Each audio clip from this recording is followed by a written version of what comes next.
Naija people don bring ogbonge Bishop news story. My name na Nehi. Emeke sharparly yarn una some tori wey be say e just happen. The governor of Rivers State wey be Siminalayi Fubara and also the Minister of Federal Capital Territory wey be Nyesom Wike, they don go meet for inside the presidential villa for Abuja on Tuesday, October 31st, 2023 as President Bola Ahmed Tinubu invite them to settle the political ogbonge wahala wey dem dey face for inside Rivers State. After with some factions of the House of Assembly for Rivers State wan try wan come impeach the governor of Rivers State wey be Sim Fubara. The People's Democratic Party governors they don't gather themselves as they come here and say they don't disown their presidential candidate on top the February 25th presidential election 2023 wey be Atiku Abubakar as they come talk. Say they welcome the Supreme Court to judgment and also they welcome as President Bola Ahmed Tinubu don make the move to make sure say peace go dey between the FCT minister wey be Nyesom Wike and also the Rivers State governor wey be Sim Fubara.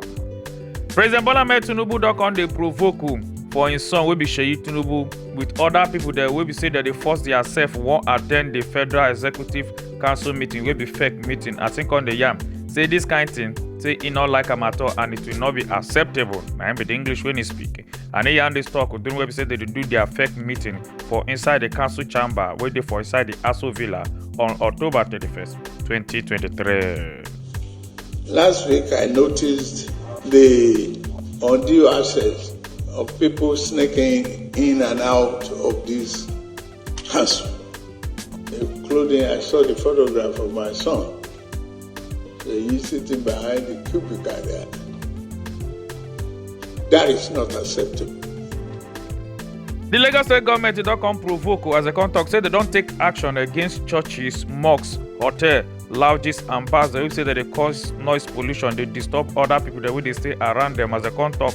Say they don't close more than 12 of them for inside Lagos State. And now the Lagos State government will be LASEPA. Now they come out come yarn this talk on top their X handle on Tuesday, October 31st, 2023.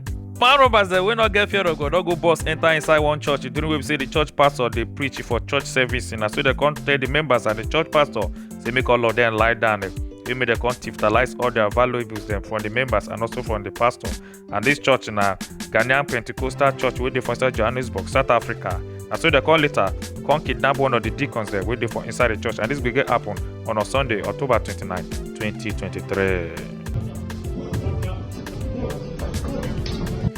The Kano State Isba don arrest 8 cross-dressers that will be men wey dey dress like women them as they go dey dance for inside one wedding wey they do for Kofa Waika Gwale local government area of Kano State. And on Tuesday, October 31st, 2023, now they come out come yarn this informate.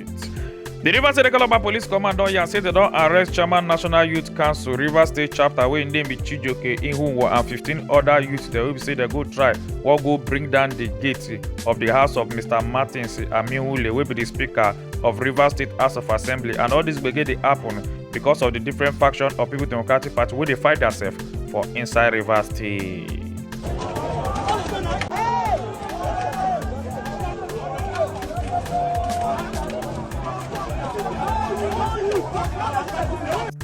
The organizers of the yearly event will be worried again concert don come fight charges of 2.3 billion naira for the High Court waiting for inside Delta State against the ogbonge Nigeria artist wey name be David Adeleke aka Davido, say because him break their agreement and the contract in between two of them wey they sign say go must come perform for the show. As they come talk so after when he go pay the 2.3 billion naira, say he go also openly go apologize, come tell everybody saying they very sorry the way we say him misbehave. Calabar police don come arrest 14-year-old girl wey her name be Joy Afekanfe, say because she go buy one lecturer of Federal University of Technology Mina wey be Foot Mina wey her name be Dr. Fumilola Adefulalu, say because the lecturer be employ her as house girl and later come sack her after 3 months, say because she dey misbehave. Na so she come go back the lecturer also come go chuchuk her wey make her take fire. Say call up back all yarn say they see the lecturer where she lie down and they don chuchuk all her body, blood don full all her body. And this begin happen on Sunday, October 29, 2023. After wey the ogbonge skit maker wey be Equitosi Philo don come complain say some Ekoloba police harass her, come even force collect money from her on October 20, 2023 along that Ketu Alekpere Expressway as she come call the Igoloba police name, say one of their name na Sunday Osage, 31 years old, but the operative of Rapid Response Squad wey be RRS for inside Lagos State Command don come talk say they don arrest Sunday Osage and also one Mr. Ayodele Adeolu, 45 years old. As Nigeria Igoloba police come talk, say Mr. Sunday Osage say they don sack and comot from Igoloba police work, say because he no come work for almost 6 months without permission.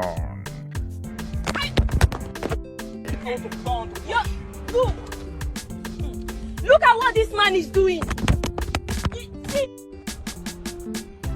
I was robbed and assaulted by some men of the Nigerian police force on the 20th of October 2023 around Alapere Highway at about 5 a.m.-ish in the morning. The son of the Ogbonge pastor will be Bishop David Oyedepo, will be the founder of the Living Faith Church, aka Winners Chapel, where his name be Isaac Oyedepo. Don't come out and say he not get any gbege or any issue with his papa or his family members. Them will say he remain full member of the Living Faith Church. And then he had this talk after where some people carry talk. Say him don't run come off for his papa church and with his papa they get gbege. He had this talk on top of S handle on Tuesday, October 31st, 2023. The Kwara state government don come out to come here and say they don't support the National Youth Service Corps. They will say that they serve for inside their state to help them for the camp. We will say they go camp. And the supervising commissioner, Ministry of Youth Development, wey name be Usman Lade, na him post these pictures them on Tuesday, October 31st, 2023.